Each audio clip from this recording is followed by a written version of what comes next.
गत 24 घंटे राज्य में पाग मुख्यतः भाव सुखिला रही।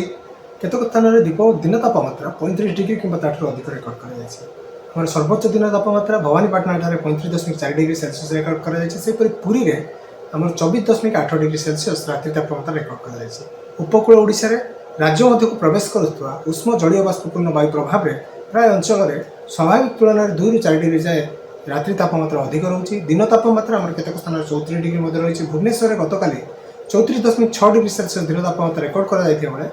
आमर जोटा कि रोचे रात्रि तापमात्रा 22.6 डिग्री सेल्सियस रेकर्ड कर कटक में 33.2 डिग्री दिन तापमात्रा रेकर्ड होता बेले कटक रात्रि तापमात्रा 21.6 डिग्री सेल्सियस रेकर्ड कर बर्तमान कौन निर्दिष्ट पाणीपाग प्रभाव ना तेणु आगामी 3 दिन जाए राज्य में पाग मुख्यतः भाव सुखिला रही। मझे मझे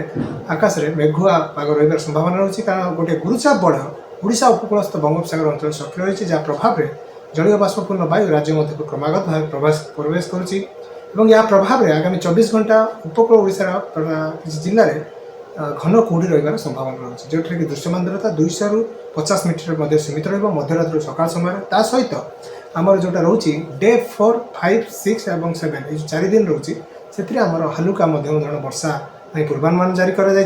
खास कर देखा डे 4 अर्थात आमर जोटा 22 तारिख बेलू आमर केउंझर मयूरभंज बालेश्वर यही सब जिले में 1 ରୁ 2 स्थान हालुका वर्षा रहीपरी आमर जोटा रोचे कि डे 5 रे वर्षार विस्तृति धीरे धीरे वृद्धि हम और जोटा कि 24 और 25 किसी जिले में वर्षा रहा संभावना रही उपकूल ओडिशा खास करके आज दिन तमाम भुवनेश्वर आमर मुख्यतः भाव हालुका पवन रही आकाश निर्मल और दिन तापमात्रा 34 ରୁ 35 डिग्री मध्य सीमित रही संभावना रही।